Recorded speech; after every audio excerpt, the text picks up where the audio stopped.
Hello, magandang araw. It's me again, Sir James, for another edition of Sir James Mathematics Tutorial.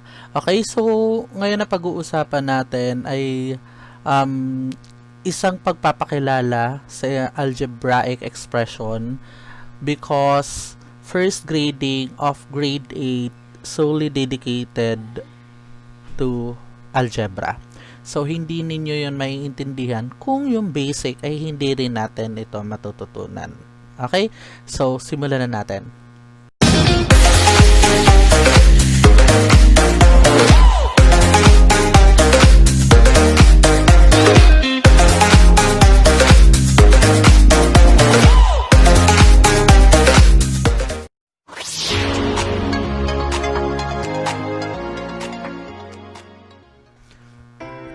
Okay, so algebraic expression, pag sinabi nating algebraic expression, by definition, it is an expression that contains an integer, variable, and algebraic operations.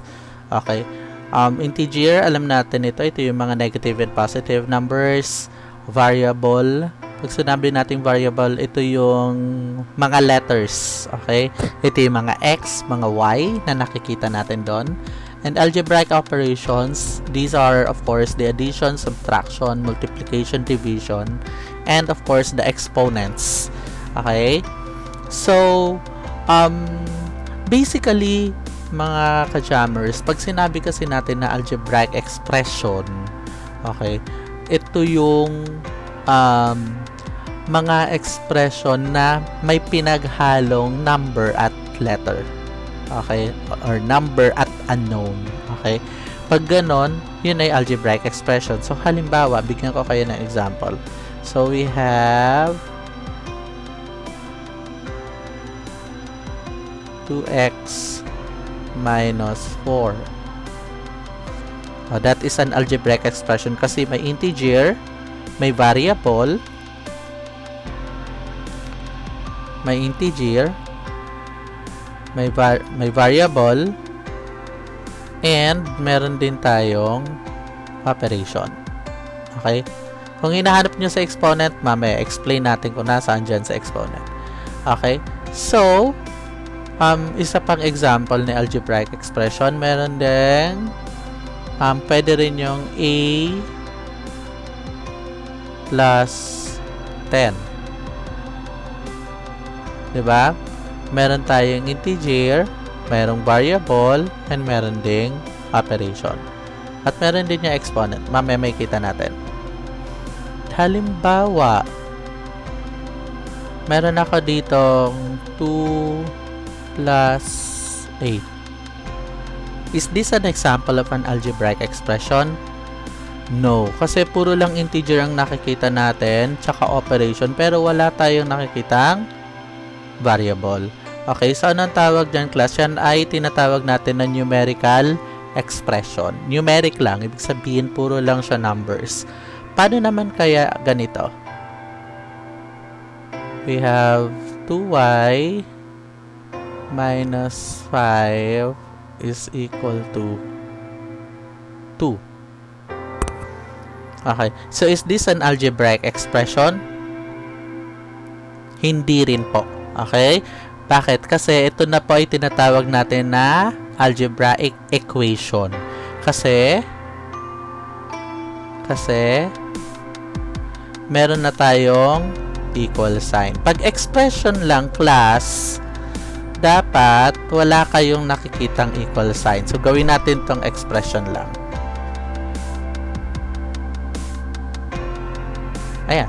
2y minus 5. 2y minus 5, that is an expression. Okay, so kilala na natin kung ano ang definition ni algebraic expression. Kilala na natin siya sa pamamagitan ng kanyang definition. Ngayon, kilalanin naman natin si algebraic expression sa kanyang mga parts. Okay, sa kung ano ba yung bumubuo sa kanya. So, the parts of an algebraic expressions are as follows. The terms, coefficient, variable, constant, and the exponent or degree. So, ano yun? So, isa-isahin natin. Magbigay tayo ng example. Tapos, i-identify natin yung mga parts na yun. Okay? So, halimbawa, meron ako ditong 3m squared minus 4. Okay. So, meron ako ditong expression. Okay?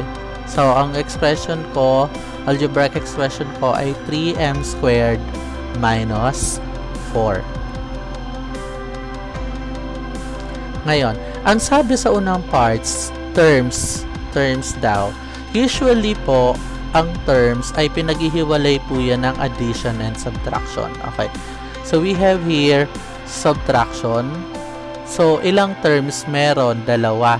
Okay? So, itong si 3m squared at saka si 4. Tandaan yan ha.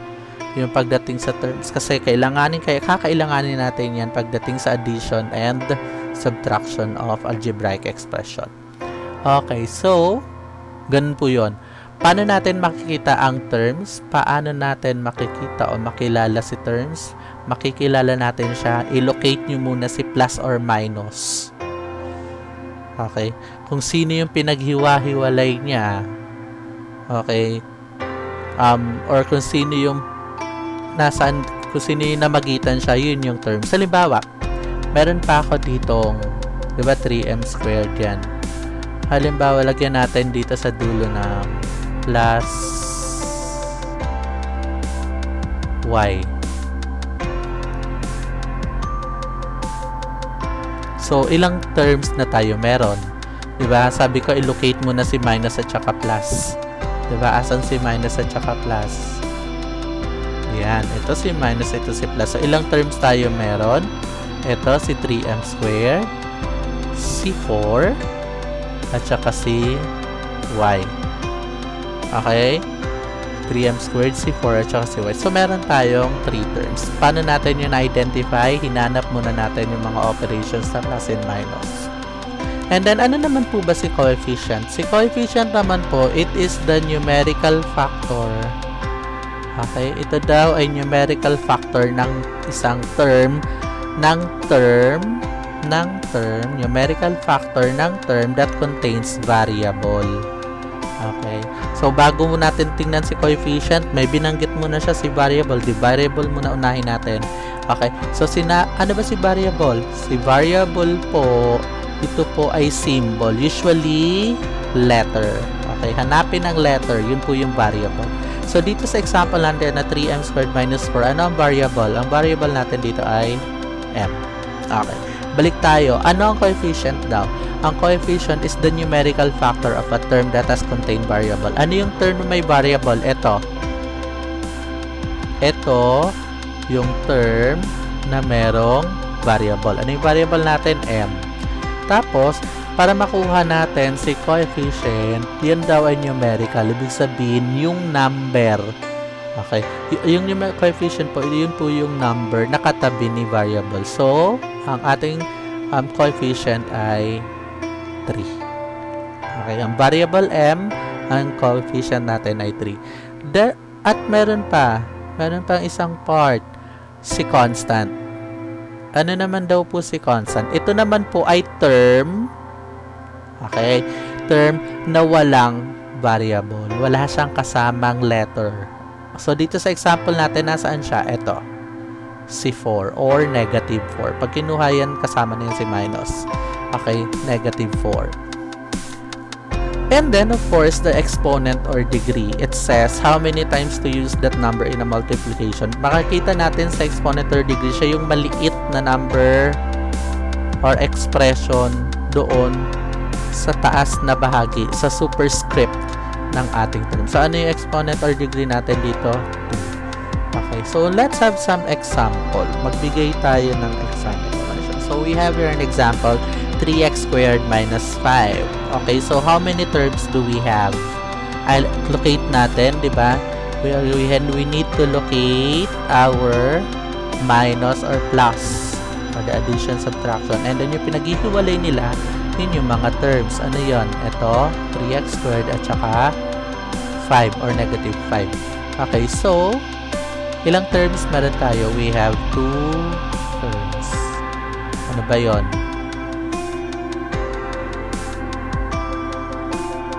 3x squared and negative 5. Sir, ba't po negative 5?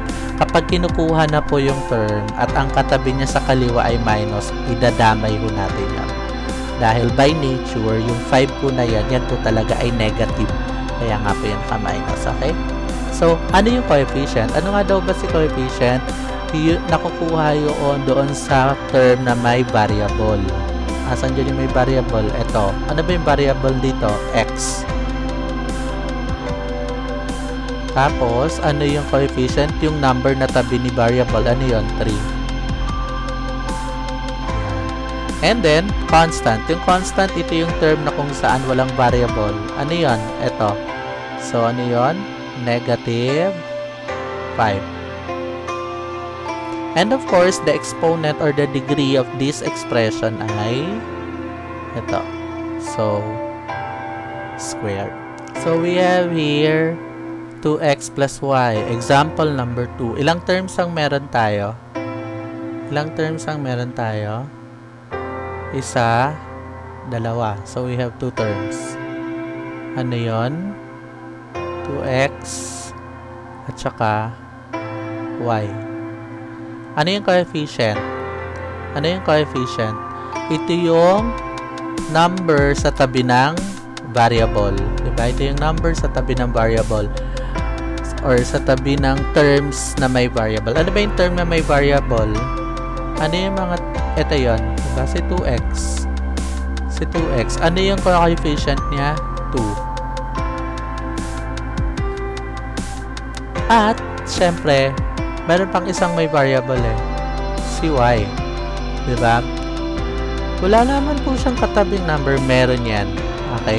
Kapag ganyan, meron niyang invisible dyan na 1. Hindi na talaga nilalagay. Meron niyang 1. So, the coefficients are 2 and 1. Plus, kapag mga variables, halimbawa, a, okay. Meron yan understandable na 1. Hindi na lang nilalagay. Halimbawa, B. Meron din yan 1. Hindi na lang nilalagay. Naiintindihan na yun sa mundo ng math. Okay, na hindi na natin ilalagay yung 1 sa tabi ng mga variable. Basta alam na natin na may 1 yun. Okay, naiintindihan? So, ano yung mga variable natin? The variables are x and y. Ano yung constant? May nakita ba kayo dyan? None. Okay? None. Wala tayong constant. And then, what is the exponent or the degree? Kapag ganyan class na ang given ay maraming term na may variable. Okay? Ito, term na may variable si x. Ito din term na may variable si y. Hahanapin nyo yung exponent na may pinakamalaki. Okay? Inspect nga natin. Tingnan nga natin kung sino sa kanila may pinakamalaking exponent. Okay? Or value of exponent. Si x. Okay? Si x. Katulad nung dito, diba, sa variable, hindi nilalagay ang 1. Pero understood na yan po ay may numerical coefficient na 1. Sa ganito din po, pagdating sa exponent, kapag ang exponent ay 1, hindi na rin po yan inilalagay. Naiintindihan na rin po natin dapat na meron niyang exponent na 1. Hindi lang nilalagay. Understood na po yun. Okay, so si x ay merong exponent na 1. Si y din, syempre, may exponent na 1. Meron ba sa kanilang mas malaki na exponent? Wala. So, ang exponent natin ay, or degree ay, 1. Okay, so it's your turn to shine. Okay, so what is the numerical coefficient in the algebraic expression above? So, the algebraic expression is x over 2 plus 4. Ano ang numerical coefficient? Kaya bang sagutin?